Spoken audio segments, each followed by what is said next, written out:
नमस्कार, आप देख रहे हैं एनडीटीवी इंडिया और देश की बात के साथ मैं हूं अनंत भट्ट। बुलेटिन में सबसे पहले बात करेंगे सियासत की। लोकसभा चुनाव नजदीक हैं और कांग्रेस की मुश्किलें कम होने का नाम नहीं ले रही। महाराष्ट्र के बाद अब प्रमुख विपक्षी पार्टी को मध्य प्रदेश में झटका लगने की अटकलें लगाई जा रही हैं। प्रदेश के पूर्व मुख्यमंत्री यानी मध्य प्रदेश के पूर्व मुख्यमंत्री और कांग्रेस के वरिष्ठ नेता कमलनाथ और उनके बेटे नकुलनाथ दिल्ली पहुंचे हुए हैं। नकुलनाथ ने अपने सोशल मीडिया अकाउंट एक्स के बायो से कांग्रेस हटा दिया है। कमलनाथ के करीबी और पूर्व मंत्री सज्जन वर्मा ने भी एक्स के बायो से कांग्रेस को हटा दिया है। इन अटकलों के बीच कमलनाथ से अब से थोड़ी देर पहले पत्रकारों ने बीजेपी में जाने को लेकर सवाल किए, जिसके जवाब में उन्होंने कहा कि जो भी होगा वो सबसे पहले आपको बताया जाएगा। जवानी समर्पित कर दी, मेरी आखिरी सांस तक मैं छिंदवाड़ा के नए विकास के लिए प्रयास करता रहूंगा। आप सब का दिया हुआ प्यार और विश्वास मुझे बल और शक्ति देता है और वही प्यार और विश्वास मुझे मेरी आखिरी सांस तक मिलता रहे। आप सबका बहुत बहुत धन्यवाद। तो एक तरफ कमलनाथ जनता के बीच अपनी बात रख रहे हैं, लोगों के बीच अपनी बात रख रहे हैं, वहीं मध्य प्रदेश कांग्रेस के अध्यक्ष जीतू पटवारी ने कमलनाथ के बीजेपी में जाने की खबरों को बेबुनियाद बताया है। जो खबरें हैं निराधार हैं। कोई किसी प्रकार की वो भावना, कभी सपने में आप सोच सकते हो कि इंदिरा जी का तीसरा बेटा कांग्रेस छोड़ सकता है? कभी सपने में भी ये विचार आ सकता है कि अभी 2 महीने पहले जिनके नेतृत्व में हमने चुनाव लड़ाए कि कांग्रेस का कार्यकर्ता अपनी जान लड़ाकर उनको मुख्यमंत्री बनाने के लिए अपना सब कुछ निछावर करता रहा, क्या उनको छोड़ने की बात कमलनाथ जी कर सकते हैं?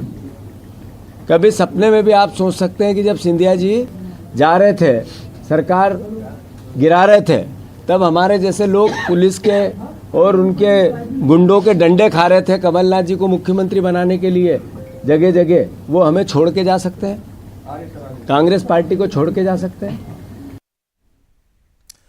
कमलनाथ कांग्रेस छोड़कर जाएंगे या नहीं, इसका जवाब जानने के लिए कुछ इंतजार करना होगा। लेकिन सवाल कहीं है। सवाल यह है, क्या राज्यसभा उम्मीदवार ना बनाए जाने से कमलनाथ नाराज हैं? सवाल नंबर 2, क्या प्रदेश अध्यक्ष पद से हटाया जाना भी कमलनाथ की नाराजगी की वजह है? और सबसे बड़ा सवाल यह है, क्या कांग्रेस नेतृत्व अपने नेताओं को एकजुट नहीं रख पा रहा है? इन सवालों के बीच कुछ हाल के दिनों में कांग्रेस को मुश्किलों का सामना भी करना पड़ा है। दरअसल कांग्रेस से जुड़े बैंक खातों को इनकम टैक्स डिपार्टमेंट ने फ्रीज कर दिया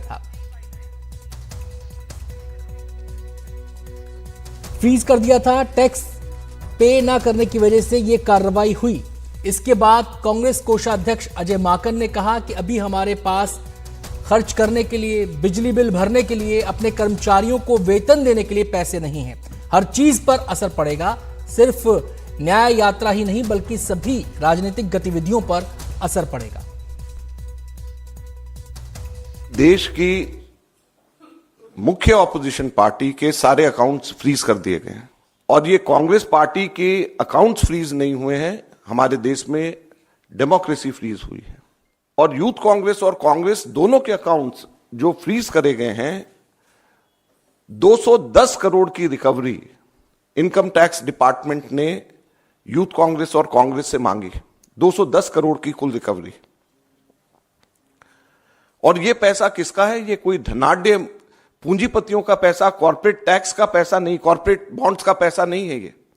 ये पैसा जो कांग्रेस पार्टी के अकाउंट्स में है वो ऑनलाइन जो हम लोगों ने क्राउड फंडिंग जो करा है उसका पैसा पड़ा हुआ है और वो पैसा इनकम टैक्स ने, भारत सरकार ने फ्रीज कर दिया है। हैरानी और दुख की बात है। और दूसरी तरफ जो कॉर्पोरेट बॉन्ड्स का पैसा जो सुप्रीम कोर्ट ने जिसको अनकॉन्स्टिट्यूशनल कर दिया है, वो भारतीय जनता पार्टी के पास में वो पूरा पैसा है और उसको वो खर्च कर रही है। तो लोकतंत्र कहां पे हमारे देश के अंदर जिंदा रहेगा?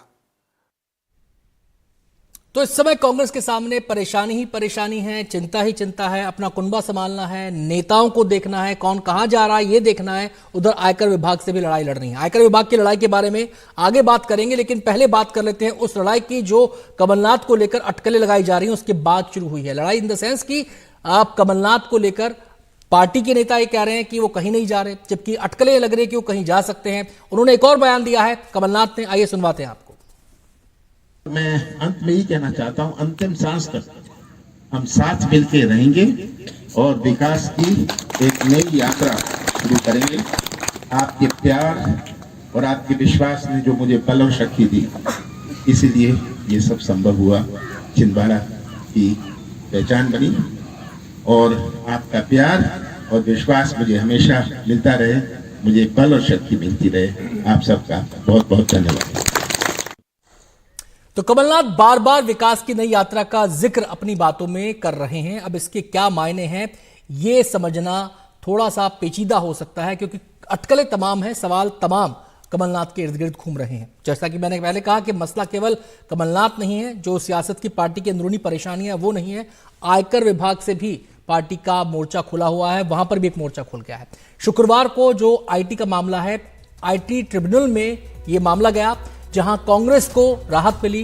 ट्रिब्यूनल ने कहा कि पार्टी अपने खातों में रखी रकम इस्तेमाल कर सकेगी, लेकिन उसे 150 करोड़ रुपए उसमें मेंटेन करने होंगे, जिसे वो खर्च नहीं करेगी। Very graciously, the ITAT, after talking to the DR, has said that there will be only a lien on the bank account. There is no restriction on the bank account. You can operate, and then they will hear me on the merits of the case on the interim application that I filed on Wednesday. I am grateful to the Income Tax Appellate Tribunal for this gracious hearing. And number two, as I said before the tribunal, I am repeating again, Justice Kapadia, Chief Justice of India, would always say that the first opportunity of an SSC of an independent hearing only comes when he goes before ITAT, and today that we had seen. अब सवाल फिर अहम है, क्या कांग्रेस ने जरूरी बिलों के भुगतान में देरी की? प्रमुख विपक्षी दल और इतनी बड़ी पार्टी से क्या ऐसी चूक की अपेक्षा की जा सकती है? ऐसी पार्टी जिसमें बड़े बड़े दिग्गज वकील मौजूद हैं, बड़े बड़े आईटी एक्सपर्ट मौजूद हैं, ऐसी पार्टी से क्या उम्मीद की जा सकती है? कांग्रेस का दावा है कि उसे टारगेट किया जा रहा है। यह दावा कितना सही है? क्योंकि अजय माकन ने कल कहा था कि डेमोक्रेसी को फ्रीज कर दिया गया है, लेकिन मसला आयकर विभाग से जुड़ा हुआ था, मसला टैक्स फाइलिंग से जुड़ा हुआ था, मसला रिटर्न फाइलिंग से जुड़ा हुआ था। जब चीजें सामने आई तो उसके बाद यह पूरी तस्वीर उभरकर सामने आती है। हम सीधे रुख करेंगे, हमारे संवाददाता प्रशांत हमारे साथ जुड़ गए हैं तमाम पहलुओं पर बातचीत करने के लिए। प्रशांत, एक के बाद एक कांग्रेस की मुश्किलें हैं। अगर हम बात करें इस आईटी वाले मामले की, आयकर वाले मामले की, तो उसको किस नजरिए से देखा जाए? क्या वाकई इसमें सियासत खोजी जा सकती है, जैसा कि अजय माकन ने कल प्रेस कॉन्फ्रेंस करके तमाम तरह के दावे कर दिए, या फिर ये सिंपल एक आयकर विभाग का प्रोसीजर था, उस प्रोसीजर में मामला चल रहा था और जैसे जैसे प्रोसीजर आगे बढ़ा वैसी वैसी तस्वीर भी सामने आई? नहीं, देखिए अनंत, सरकार में इन मामलों से जुड़े अगर सूत्रों की बात करें तो उनका ये कहना था कल भी कि ये एक रूटीन प्रक्रिया है। उन्होंने पूरी प्रक्रिया समझाई कि ये 2018-19 जो असेसमेंट ईयर होता है, इनकम टैक्स का असेसमेंट ईयर होता है 2018-19, उस समय का ये मामला है। और उस समय कांग्रेस ने कल ये खुद अजय माकन ने ये माना था कि उस समय जो इनकम टैक्स रिटर्न भरा गया था उसमें 40 से 45 दिनों की देरी हुई थी। और उसके बाद इनकम टैक्स डिपार्टमेंट ने उसी समय कांग्रेस पार्टी को ये नोटिस दिया था और जो इनकम टैक्स पेनल्टी लगाया गया था वो 103 करोड़ का लगाया गया था, जिसे बाद में बढ़ाकर 105 करोड़ किया गया था। इनकम टैक्स डिपार्टमेंट के सूत्रों का कहना था कि उस समय भी 2021 का ये मामला था और उस समय भी कांग्रेस ने उस वक्त आईटी कमीशन में याचिका दायर की थी और वहाँ पर हालांकि उनको कोई रिलीफ नहीं मिल पाया था। और आईटी कमीशन में ये एक तरह से ये अनिवार्यता होती है कि जो 20% कम से कम जो टोटल पेनल्टी है उसका 20% आपको भरना होता है। उसका 20% भी कांग्रेस ने उस समय नहीं भरा था। उसके बाद फिर से नोटिस आया और अब जाकर चूँकि ये 4-5 साल पुराना मामला हो गया है तो ये 210 करोड़ का मामला बनता है, जिसके लिए नोटिस और पूरी प्रक्रिया अपनाई गई थी पहले भी। तो इनकम टैक्स डिपार्टमेंट और सरकार से जुड़े सूत्रों का कहना था कि ये रूटीन प्रक्रिया है। कांग्रेस ने भले ही इसको एक बड़ा राजनीतिक मुद्दा बनाने की कोशिश की और कल अजय माकन को हमने सुना। हालांकि उसके बाद जो विवेक तन्खा हैं, कांग्रेस के सांसद हैं, वरिष्ठ वकील हैं, वही इनकम टैक्स अपीलेट ट्राइब्यूनल में कांग्रेस की तरफ से इस मसले पर सुनवाई में भाग लेते। उन्होंने जरूर कहा कि सब कुछ नियम के मुताबिक हुआ है और केवल 100। मतलब ये बात साफ है कि अचानक बम नहीं फूटा था, ये प्रक्रिया लंबे समय से चल रही थी। कांग्रेस के नेताओं को भी इसकी जानकारी थी। कुछ एक बार पेमेंट्स भी किए गए हैं, कभी 78 लाख का, शायद कभी 1 करोड़ से ज्यादा का, कुछ एक पेमेंट्स भी इसके अंदर हुए हैं। लेकिन तमाम जो फॉर्मेलिटीज होती हैं मामले को खत्म करने के लिए वो पूरी नहीं हुई थी, लिहाजा वो मामला इस रूप में सामने आया। बिल्कुल बिल्कुल अनंत, यही मैं कह रहा था और सरकार से जुड़े सूत्रों का भी यही कहना है कि अगर आप इनकम टैक्स रिटर्न देर से भरते हैं या टैक्स लायबिलिटी आपका कुछ बनता है तो उसके लिए टैक्स देना होता है। लेकिन अगर देर होती है उसमें तो फिर पेनाल्टी की बात आती है। पेनाल्टी अगर आप पूरा भर देते तो फिर ये नौबत नहीं आती। तो इसलिए जैसा मैंने कहा 2021 में भी कांग्रेस पार्टी ने आईटी कमीशन का दरवाज़ा खटखटाया था, वहाँ उन्हें राहत नहीं मिली थी। 20% जो टोटल पेनाल्टी होता है उसका 20% भरना होता है, वो भी नहीं भरा गया था। तो बिल्कुल आपने ठीक कहा कि ये लंबी प्रक्रिया थी, 5-6 साल हो चुके थे, लिहाजा उसी का ये परिणाम है। और उनका ये कहना है कि कांग्रेस भले ही ये कह रही हो कि ये राजनीतिक एजेंडे के तहत किया गया है, लेकिन उसी रूटीन प्रक्रिया का हिस्सा है और ये आगे भी जारी रहेगा। जैसा बहुत बहुत शुक्रिया प्रशांत आपका इस पूरी बातचीत के लिए और विस्तार से इस पूरे मामले की बारीकियों को समझाने के लिए। लेकिन और भी तकनीकी पक्ष, लिहाजा हमने एक टैक्स एक्सपर्ट आज हमारे साथ जुड़ रहे हैं, राजेश शर्मा जी। वो हमें और विस्तार से इस बारे में बता पाएंगे कि ये जो पेचीदगियां हैं ये कितनी गंभीर हो सकती हैं। अगर फाइलिंग से जुड़ा कोई मामला हो, देनदारियों से जुड़ा कोई मामला हो, आयकर विभाग की देनदारियां अगर हैं तो कितना गंभीर रूप ले सकती हैं, कितना गंभीर ये मामला हो सकता है। राजेश जी, ये पूरे के पूरे मामले के अंदर फाइलिंग की बात यहां पर आ रही है, रिटर्न फाइलिंग की बात यहां पर आ रही है, देनदारियों की बात यहां पर आ रही है, तो इस पूरे मामले को अगर हम देखें तो ये कितना गंभीर है ये मामला? पॉलिटिकल जो बनाया जा रहा है ये पॉलिटिकल मुद्दा नहीं है, ये इनकम टैक्स एक डिपार्टमेंट है। इनकम टैक्स के अंदर में रिकवरी ऑफ फंड के लिए एक सेक्शन है 226(3). तो 226(3) में कोई भी अगर आप इनकम टैक्स नहीं पे करते हैं तो उसकी रिकवरी की एक प्रक्रिया चलती है। और ये आज का केस नहीं है, ये माने अगर ईयर समझे हम 17-18, जिसका असेसमेंट ईयर 18-19 है, तब का केस है। और इनकम टैक्स ने उस टाइम पे इन लोगों ने टाइम से रिटर्न नहीं फाइल करी। और कोई भी अगर आम आदमी अगर रिटर्न नहीं फाइल करता है, जिसके पास पैन है, जैसे इंडियन नेशनल कांग्रेस के नाम से पैन अकाउंट ऑलरेडी है, तो ये अगर उस नहीं करता है और वो जो नॉर्मल प्रक्रिया के तरीके से उनके अगेंस्ट डिमांड निकलती है, उसके ऊपर पे पेनल्टी होती है। 103 करोड़ की डिमांड थी, 32 करोड़ का उसके ऊपर इंटरेस्ट था। और कांग्रेस ने ये जो अमाउंट है इसके अगेंस्ट अपील करते हैं। कोई भी आम जनता अगर अपील करेगी तो उसका 20% जमा करना पड़ता है, पर इन्होंने 20% भी नहीं जमा कहा। अरे रूल से तो चलना पड़ेगा, लॉ से तो चलना पड़ेगा। आज देश के अंदर जो भी कानून है उससे तो चलना ही पड़ेगा। तो 20% नहीं जमा किया, 78 लाख रुपए जमा करके ये कहते हैं हमारे अपील की सुनवाई हो क्योंकि हम कांग्रेस है। ऐसा नहीं होता है। और दूसरी चीज है, अगर ये अमाउंट को नहीं इनको पे करना था उसके लिए स्टे मांगना चाहिए। इन्होंने कभी स्टे भी नहीं मांगा। जो इन्होंने अपील करी है, अपील में कभी इन्होंने डिस्प्यूट ही नहीं किया इस अमाउंट को। सबसे बड़ी चीज है, अपील में कभी डिस्प्यूट भी नहीं किया इस अमाउंट को। तो आप एक तो रिटर्न नहीं फाइल करते, एक अमाउंट होता है 103 करोड़, 32 लाख का इंटरेस्ट, 32 करोड़ का उसके ऊपर इंटरेस्ट हो जाता है।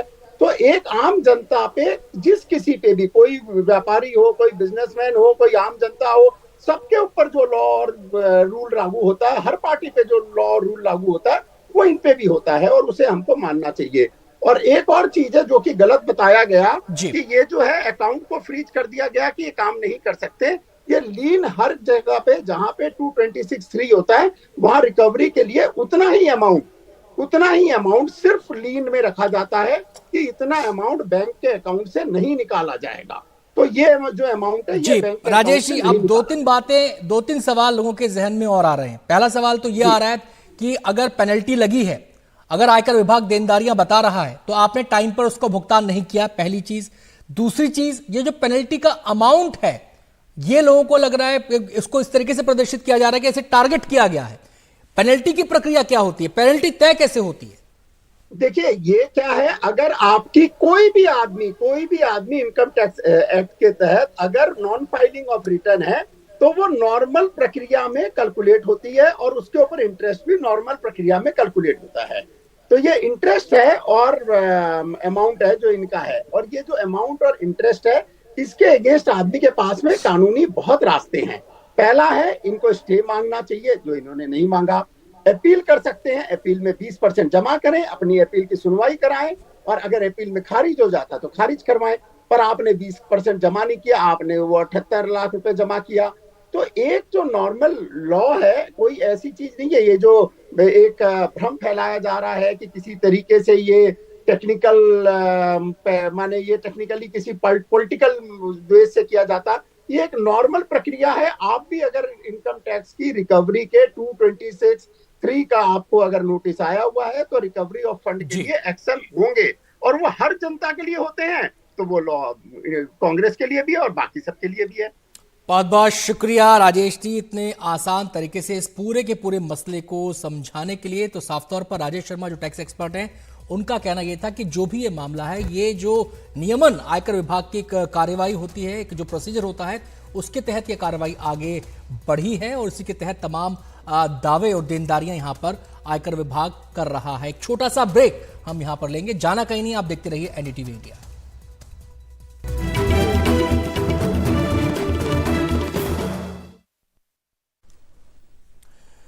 और अब बात बीजेपी के राष्ट्रीय अधिवेशन की करेंगे। बीजेपी का 2 दिन का राष्ट्रीय अधिवेशन दिल्ली के प्रगति मैदान के भारत मंडपम में इस समय चल रहा है। इस अधिवेशन में देश भर से आए बीजेपी के 11,500 से ज्यादा अधिकारी भाग ले रहे हैं। अधिवेशन का थीम है एक बार फिर मोदी सरकार। आज बीजेपी के अधिवेशन में 2 प्रस्ताव रखे जा रहे हैं। पहला है विकसित भारत, मोदी की गारंटी, और दूसरा राम मंदिर का प्रस्ताव। और वहां तो झंडा फहराया ही अधिक की बचत हुई है। जन पीएम जन औषधि केंद्र पर 80% का डिस्काउंट मिला हुआ। आप जानते हैं इससे गरीबों की जेब की कितनी बचत हुई है? 30,000 करोड़ से अधिक की गरीबों की बचत हुई है। यह है हमारी सरकार। जन कल्याण का काम सरकारी खजाने पर बोझ न बनने पाए, इसके लिए भी सरकार ने काफी दृढ़ता दिखाई है। और मुफ्त बिजली इस देश में एक ऐसा लालच है जो कोई राजनीतिक दल या देने में रंच मात्र भी परहेज नहीं करता है। लेकिन हमारे प्रधानमंत्री ने मुफ्त बिजली देने का वादा, भले ही वो चुनाव का समय रहा हो, कभी भी जनता के साथ नहीं किया है, बल्कि इसका एक नया तरीका हमारे प्रधानमंत्री। तो इस समय रक्षा मंत्री राजनाथ सिंह बीजेपी के राष्ट्रीय अधिवेशन को संबोधित कर रहे हैं। राजनाथ सिंह हो या फिर बीजेपी अध्यक्ष जेपी नड्डा, दोनों ही नेताओं ने बीजेपी की विकास यात्रा, जो बीजेपी सरकार की विकास यात्रा है, उसको इस अधिवेशन में सामने रखा है। 1 दशक का पूरा ब्यौरा सामने रखा है, किन किन योजनाओं को लागू किया गया, किन किन मुद्दों को पूर्ण किया गया। हम सीधे रुक करेंगे, हमारे साथ हमारे संवाददाता विकास भदौरिया जुड़ गए हैं इस खबर पर और बातचीत के लिए। विकास, नेताओं को जो सुन रहे हैं उससे तो ऐसा ही लगता है अधिवेशन में अगले जो आगामी लोकसभा चुनाव हैं उसका टोन सेट किया जा रहा है। ये बिल्कुल, और ये जो कार्य परिषद की बैठक है टोन सेट करने के लिए है। चुने हुए देश भर के 11,500 नेता और कार्यकर्ता बुलाए गए हैं। ये वो नेता और कार्यकर्ता हैं जो यहाँ से पार्टी के आला नेतृत्व जो टोन सेट करेगा, जो संदेश देगा, उसको नीचे काडर तक पहुंचाएंगे। और यही सोच भी है कार्य परिषद को बुलाने के पीछे। एक महत्वपूर्ण जानकारी दे दूं आपको कि जो 10 उपलब्धियां सरकार की पिछले 10 साल की एक बुकलेट के जरिए बताई गई हैं इन काडर को, इन कार्यकर्ताओं को, उसमें से जो 10 उपलब्धियां, उसमें पहली 3 उपलब्धियां हैं वो हैं काशी विश्वनाथ के कॉरिडोर का निर्माण, महाकाल लोक का निर्माण और अयोध्या में भव्य राम मंदिर। यानी कि पार्टी ने अपनी जो 10 उपलब्धियों की गिनती गिनी है उसमें पहले दूसरे नंबर पर काशी विश्वनाथ, उज्जैन और अयोध्या में भव्य राम मंदिर निर्माण और कॉरिडोर के निर्माण को सबसे ऊपर प्राथमिकता दी है। उसके बाद उसकी प्राथमिकता की सूची में जो बातें आती हैं उसमें 76 पटन सर्किट का निर्माण है, 344 जो चोरी हुई कलाकृतियां उनको देश वापसी में लाने में सरकार की बड़ी भूमिका है। केदारनाथ मंदिर के पुनर्निर्माण को 5वें नंबर पर रखा गया है। जो राष्ट्रीय राजमार्ग के निर्माण के लिए योजना बनाई गई है उसको रखा गया है। करतारपुर कॉरिडोर साहिब के निर्माण को भी इसमें जगह दी गई है। तो बिल्कुल अपनी उपलब्धियों को सामने रखकर वो जनता के बीच जाना चाहती है पार्टी। बहुत बहुत शुक्रिया विकास आपका इस पूरी जानकारी के लिए। वक्त हो गया एक छोटे से ब्रेक का, जल्द लौटते हैं।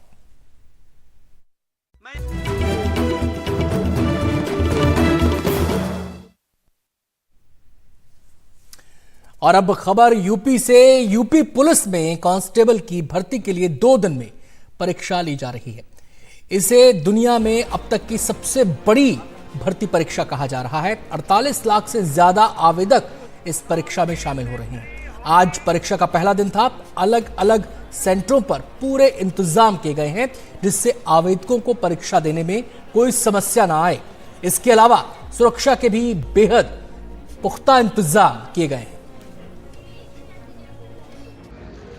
यूपी पुलिस कांस्टेबल एग्जाम चल रहा है भर्ती के लिए। पुलिस कांस्टेबल की भर्ती के लिए महावीर इंटर कॉलेज है, ये एक एग्जामिनेशन सेंटर है। ऐसे तमाम एग्जामिनेशन सेंटर है। यहाँ पर आप अपने हाथों में देख सकते हैं सब लोग अपना अपना एडमिट कार्ड लिए हुए अपना रूम नंबर यहाँ पे पता करने के लिए खड़े हुए हैं। ये महावीर इंटर कॉलेज है। यहाँ पर जो है बच्चे कई जगहों से आए हैं, उत्तर प्रदेश से भी, उत्तर प्रदेश के बाहर से भी यहाँ पर परीक्षा देने के लिए यूपी पुलिस कांस्टेबल की भर्ती के लिए। हमारे साथ दो एप्लीकेंट आए हैं जो बिहार से आए हैं। आपका नाम? मेरा नाम सुनील कुमार कामती। आपका नाम? जी जगत कुमार हुआ सर। तो क्या दिक्कत हुई आप लोग को आने में? सर ट्रेन से आने में बहुत प्रकार की दिक्कत हुई। जैसे हम लोग नीचे में बैठ के आए हैं, पूरा बाथरूम में 6-7 आदमी भर के आया हुआ है, ऊपर नीचे पूरा फुल था। ऐसे दिक्कत करके फिर रात में स्टेशन पे ठहरने का व्यवस्था नहीं था। प्रशासन बोला जो स्टेशन पड़ेगा तो टिकट कट जाएगा तुम लोगों का। तो हम लोग बाहर में हम लोग यहाँ रूम लेके लिए, रूम बाहर लेने मतलब अपने हिसाब से रेंट तय करके लिया है। एक्स्ट्रा बहुत पैसा लिया। एक रात के हम लोग से 3200 रुपया लिया गया है, रूम बाहर लेने लिया है। तो ये है कुछ स्टूडेंट। मैं देखिए लगातार स्टूडेंट्स जो हैं अपना यहाँ पर एडमिट कार्ड देख रहे हैं। 3 बजे इनकी शिफ्ट शुरू होने वाली है। काफ़ी सारे स्टूडेंट हैं, इंडिया के अलग अलग हिस्सों से आए हैं। सबसे ज़्यादा एप्लीकेंट जो हैं बिहार से आए हैं। लगभग 6 लाख एप्लीकेंट जो हैं यूपी के बाहर से आए हैं। टोटल 47 लाख एप्लीकेंट्स हैं। 2300 लगभग एग्जामिनेशन सेंटर हैं पूरे उत्तर प्रदेश के 75 जिलों के अंदर। कैमरा पर्सन वीरेंद्र कुमार सैनी के साथ तनिष पंजाबी, NDTV।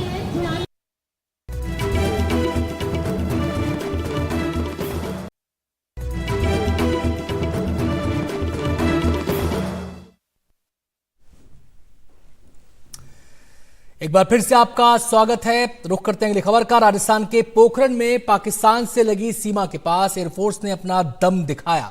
वायु शक्ति अभ्यास के दौरान वायुसेना के विमानों ने एक से बढ़कर एक करतब पेश किए। क्या कुछ खास रहा इस आयोजन में, और ज्यादा जानकारी के लिए हम रुख करेंगे सीधे हमारे सहयोगी राजीव रंजन का। राजीव, क्या हाइलाइट्स रही इसकी? देखिए आप जी प्रशिक्षण देखिए, अगर हाईलाइट की बात करें तो भारतीय वायुसेना के जितने पोटेंट जो वेपन सिस्टम है उन सब से जो है मिसाइल की फायरिंग की गई, बॉम्ब गिराया गया। अभी आप हमारे ठीक पीछे देखो AN-32 जो आगरा में बेस्ड है, जो आकाशगंगा टीम है, तकरीबन 4000 की फीट से जो गोदली बेला है इस समय जो है एक बकायदा एक सटीक जो जगह दिया गया था वहाँ एक पैरा जंपिंग कर रहे हैं। इसका मतलब है कि कभी इनको मौका दिया जाए, कभी इनको टास्क दिया जाए कि दुश्मन के एरिया में आपको जंप करना है, एक्यूरेसी के साथ बिल्कुल सटीक उसी जगह जंप करते हैं। इससे आपको पहले बता दीजिए जो भारतीय वायुसेना के लड़ाकू विमान है, रफाल की बात करें, तेजस की बात करें, मिराज की बात करें, सारे जो फाइटर की बात करें, उन्होंने बॉम्ब मिसाइल का फायर किया। दुश्मन के जो है टैंकों का जो बनाकर जो उसको डिस्ट्रॉय किया, कैंप बनाकर डिस्ट्रॉय किया, जो ऑयल डिपो था उसको बनाकर डिस्ट्रॉय किया। जो पूरा जो पोखरण का जो रेंज है तकरीबन 150-200 किलोमीटर का जो एरिया है, और खासतौर से जहां ये मूलतः अभ्यास हो रहा है, हर 3 साल बाद इस तरह का अभ्यास होता है।